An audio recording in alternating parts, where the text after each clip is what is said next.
सूखने स्टार्ट हो गया है, आपके बोगनविला में फूल नहीं आ रहे हैं, पौधे में हरी भरी पत्तियां नहीं हैं, या फिर बोगनविला बहुत तेजी से ग्रोथ नहीं कर रहा है, एकदम ग्रोथ जो है उसकी रुक गई है, तो आज जो चीजें मैं अप्लाई करने वाली हूँ अपने पौधे पर, आप भी अप्लाई करिए और अपने बोगनविला को हेल्दी और खूबसूरत बनाइए।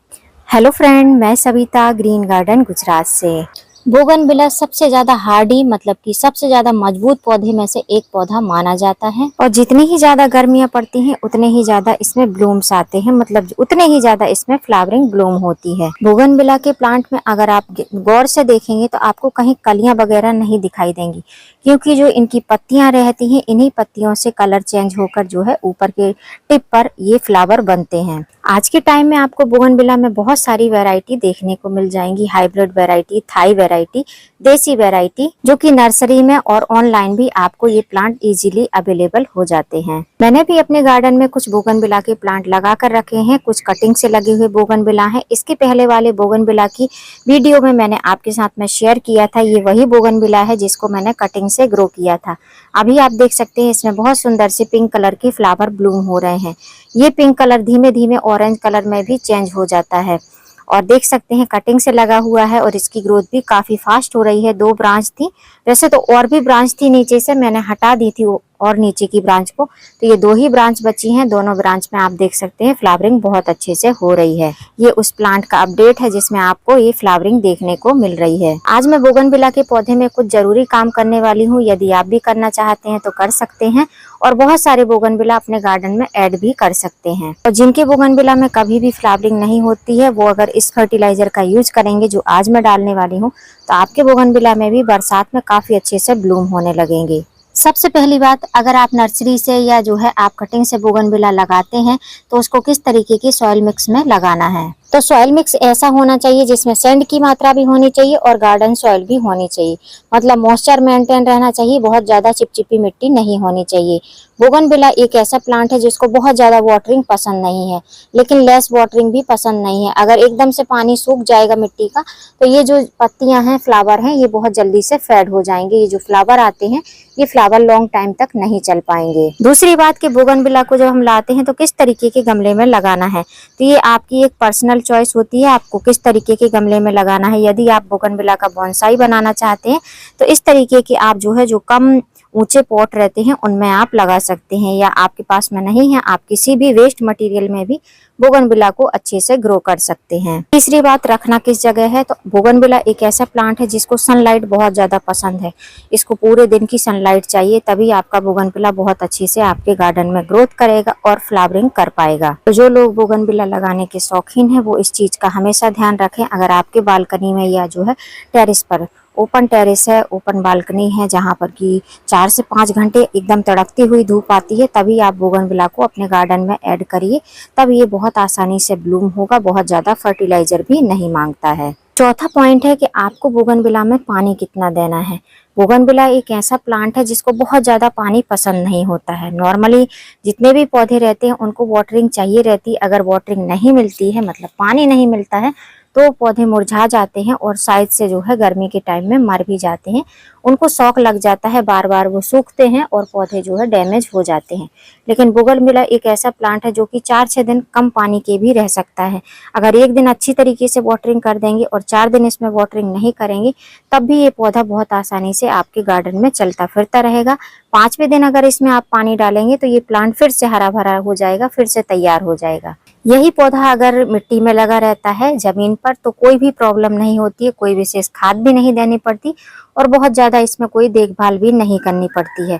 वैसे ये प्लांट जो है जमीन में लगाने के योग्य ही रहता है। ये हेज प्लांट रहते हैं जो कि जमीन पर लगाए जाते हैं, लेकिन हम जो टेरेस गार्डनर रहते हैं इनको हम गमले में लगाकर एक सीमित स्पेस में इनको सेट करके रखते हैं। नेक्स्ट पॉइंट जो कि आपको कभी भी जल्दी से दोहराना नहीं है, बोगनविला को गुड़ाई पसंद नहीं है। आप उसकी बहुत ज्यादा गुड़ाई कोशिश ना करें। जैसे हर प्लांट की आप 7 से 15 दिन में गुड़ाई करते हैं, ये काम आपको बोगनविला में बिल्कुल भी अप्लाई नहीं करना है। बोगनविला को गुड़ाई नहीं पसंद होती है, ये जो है रूट को फैलाना बहुत ज्यादा पसंद करता है।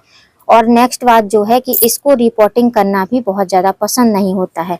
तो जो लोग लेजी गार्डनर रहते हैं और जिनको टाइम नहीं है बार बार हर साल पौधे रिपोर्ट करने की, तो आप जो है बोगनविला लगाइए। बोगनविला सबसे बेस्ट प्लांट है, इसकी आपको बार बार रिपोर्टिंग नहीं करना पड़ेगा। 2 साल में आप रिपोर्टिंग करेंगे 8 इंच में लगे हुए पॉट को, तो बहुत आसानी से आपका प्लांट ग्रोथ करता रहेगा। बारिश के पहले आप अपने गमले में जितनी भी बीड्स वगैरह है, घास वगैरह है, उसको हटा लीजिए। और जो सूखी पत्तियां हैं सड़ी हुई हों उनको नहीं हटाना है, लेकिन जो सूखी पत्तियां, पीली पत्तियां हैं, उनको आपको हटा देना है, जिससे किसी प्रकार का फंगस ना लगे। वैसे तो बोगनविला में कोई प्रकार का फंगस अटैक नहीं होता है, लेकिन तब भी हमको सेफ्टी रखना चाहिए। अब बात आती है कि गुड़ाई नहीं करनी है, तो क्या इसकी कभी भी गुड़ाई नहीं करनी है? तो ऐसा नहीं है। जब आप इसमें सॉलिड फर्टिलाइजर देते हैं तब आपको इसकी गुड़ाई करके सॉलिड फर्टिलाइजर देना है, बार बार इसकी गुड़ाई नहीं करना है। छोटे से बोगनविला को आप घना बनाना चाहते हैं, बुशी बनाना चाहते हैं, तो किस तरीके से बना सकते हैं वो आज मैं आपको बताऊंगी। और साथ में ये भी बताऊंगी कि एक बोगनविला से आप बहुत सारे बोगनविला के प्लांट किस तरीके से बना सकते हैं। तो यहाँ पर आप देख रहे हैं, आपको ये देसी बोगनविला दिख रहा है। मैं अधिकतर देसी बोगनविला लगाना ही पसंद करती हूँ और कटिंग से काफी ज्यादा अपने गार्डन में देसी बोगनविला लगाती भी हूँ। लेकिन मेरे गार्डन में 2 से 3 प्लांट इस तरीके से भी हैं। नर्सरी में ये आपको 30, 35, 40 रुपए में छोटे छोटे पॉली बैग में लगे हुए मिल जाएंगे। तो ये आप देख रहे हैं, ये थोड़ा डिफरेंट वैरायटी का है, इसमें मल्टीपल पेटल आती हैं और देखने में बहुत सुंदर सा लगता है। अब इसको आप देखेंगे तो एक ब्रांच इधर से काफी बड़ी सी लेगी लेगी सी हो गई है और यहाँ से ये प्लांट थोड़ा सा शेप में है। तो आप प्लांट को बुशी बनाना चाहते हैं तो इसकी प्रूनिंग, ट्रिमिंग कर सकते हैं। जैसे यहाँ से फ्लावर ब्लूम हो गए तो इसको आप जो है ऊपर के साइड से किसी भी प्रूनर या कटर लेके उससे जो है थोड़ा सा नीचे करके, जहाँ से इसके फ्लावर ब्लूम हुए थे, ये फ्लावर ब्लूम होने के बाद में जो स्टिक रहती हैं इस तरीके से रहती हैं, तो यहाँ से हमको इसको कट कर देना है। और ये जो है किसी काम की नहीं रहती है, तो इसको हमको फेंक देना है। तो जहाँ जहाँ फ्लावर ब्लूम हुए थे उस जगह पर आपको 1-2 नोड एरिया छोड़ के इसको कट कर देना है। तो फिर जो है नई नई ब्रांचेस निकलेंगी और पौधा फिर से आपका जो है काफी घना हो जाएगा। बोगनविला की एक खासियत रहती है कि ये जहाँ से भी पत्तियां नई निकालता है उसके बाद पत्तियों से ही इसके फ्लावर बनते हैं। तो ये प्रोसेस अगर आप करेंगे तो आपका बोगनविला काफी घना हो जाएगा। जैसे कि ये मेरे पौधे में 2 ही ब्रांच है। अब मुझे इस प्लांट को और भी घना बनाना है, तो ये फ्लावर जैसे ही ब्लूम होकर फेड हो जाएंगे, मैं इस ब्रांच को यहाँ से कट कर दूंगी। यहाँ से कट करूंगी तो नई ब्रांचेस और भी निकलेंगी। और सेम ऐसे ही जहाँ से फ्लावर स्टार्ट हुए थे ब्लूम होना, उसके नीचे से मैं इसको कट कर दूंगी। तो ये काफी अच्छा, ये 2 ब्रांच से कम 6 ब्रांच इसमें निकल आएंगी। लेकिन अभी जो है इसमें फ्लावर ब्लूम हो रहे हैं, इसलिए मैं इसको कट नहीं कर रही हूँ। लेकिन 2-3 दिन में जैसे ही फ्लावर फेड हो जाएंगे मैं इनको कट कर दूंगी। अब यदि आप चाहते हैं कि एक बोगनविला से बहुत सारे बोगनविला के प्लांट बनाएं, तो उसके लिए आपको क्या करना है, कटिंग से बोगनविला लगाना है या फिर नर्सरी से आप जो है परचेज कर सकते हैं। कटिंग से लगाना चाहते हैं, जैसे ये वाला कलर मुझे पसंद है तो मैं इसकी कटिंग लगाना चाहती हूँ। तो कटिंग लगाने के लिए जैसे आपको दिख रहा है, ये काफी लेगी लेगी सी ब्रांच है और यहाँ से काफी अच्छी साइज भी, इसका थिकनेस भी अच्छी है।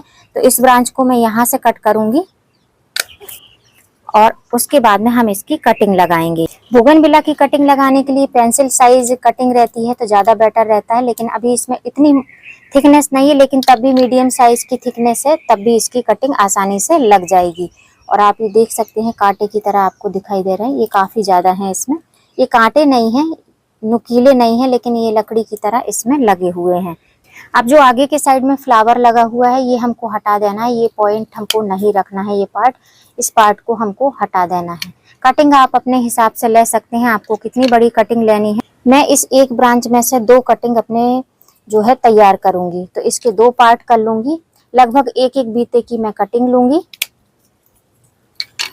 इस तरीके से ये कटिंग हो गई है और जितना पार्ट हमको मिट्टी में दबाना है उतनी हमको यहाँ से ये लीफ निकाल लेना है, या आप चाहें तो सारी ही लीफ निकाल सकते हैं, जिससे कि कटिंग लगने में आसानी होगी। दोनों ही कटिंग की सारी लीफ निकाल दी हैं और जो नुकीली नुकीली सी थोड़ी सी डंडियां थी वो भी निकाल दी हैं। कटिंग को ग्रो करने के लिए हम ये सैंड, ये है कोकोपीट और 2 पार्ट से 2.5 पार्ट है मिट्टी, जो कि गार्डन की सॉइल है। इन तीनों चीजों को मिलाकर हमको इसका सॉइल मिक्स रेडी करना है कटिंग लगाने के लिए। सॉइल हमारा मिक्स हो चुका है, उसके बाद में हमको लेना है पॉट या पॉलीबैग, जिस चीज में भी आप लगाना चाहते हैं।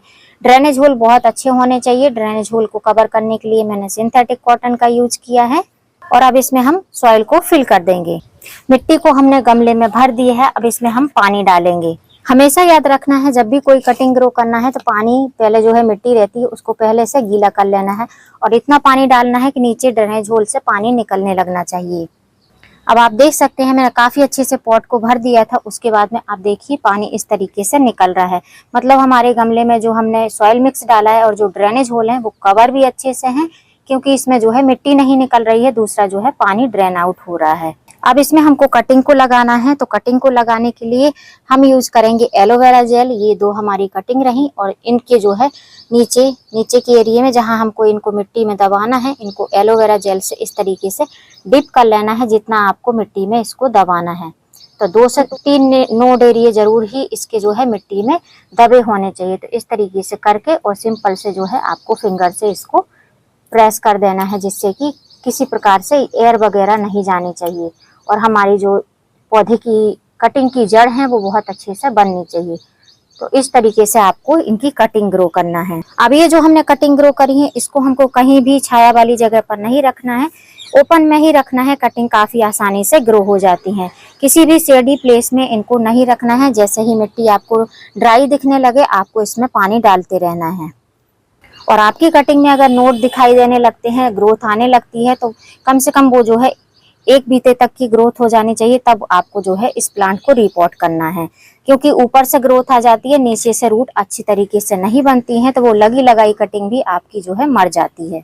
अब जो लोग बोलते हैं कि हमारे बोगनविला की ग्रोथ नहीं हो रही है, उसमें फूल नहीं आ रहे हैं, तो मैं आज आपके साथ में 2 चीजें अप्लाई करके दिखाऊंगी। उन चीजों का आप यूज करेंगे तो आपके बोगनविला में भी काफी अच्छे से फ्लावरिंग होने लगेगी।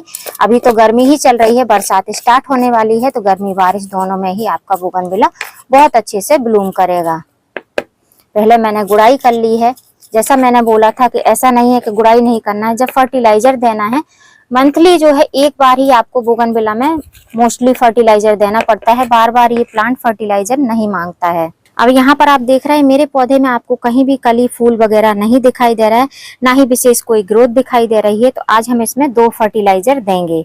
सबसे पहला तो यही है फास्फोरस रिच फर्टिलाइजर, जिसको डीएपी बोला जाता है, ऑर्गेनिक डीएपी या केमिकल डीएपी। आपके पास में जो भी डीएपी है आप उसका यूज कर सकते हैं। 8 इंच का गमला है तो 8 इंच के गमले में आप छोटे बड़े दाने मिलाकर, जैसे मेरे इसमें देख रहे हैं आप छोटे बड़े दाने हैं, तो 8 से 10 दाने छोटे छोटे दाने अगर हैं तो इस तरीके से आप स्प्रिंकल कर सकते हैं। गर्मियां ज्यादा पड़ रही हैं तो आप जो है 4 से 5 दाने ही बड़े दाने हैं तो उनका यूज करें।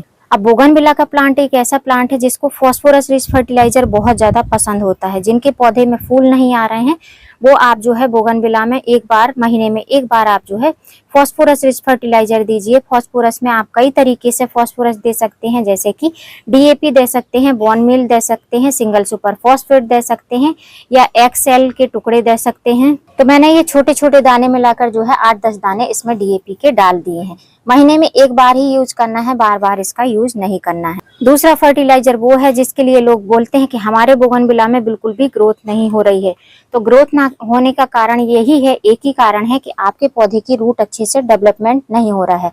रूट डेवलपमेंट होगा तो पौधे की ग्रोथ भी ऊपर की साइड काफी अच्छी होती है। तो रूट डेवलपमेंट के लिए आपको यूज करना चाहिए नीम खली का, जो कि 20 दिन में या 25 दिन में 1 बार आपको अपने पौधे में जरूर ही किसी फर्टिलाइजर के साथ जरूर देना चाहिए। तो मैं इसके लिए यूज कर रही हूँ नीम खली। नीम खली आपको ऑनलाइन ऑफलाइन कहीं भी बहुत ही इजीली अवेलेबल हो जाएगा।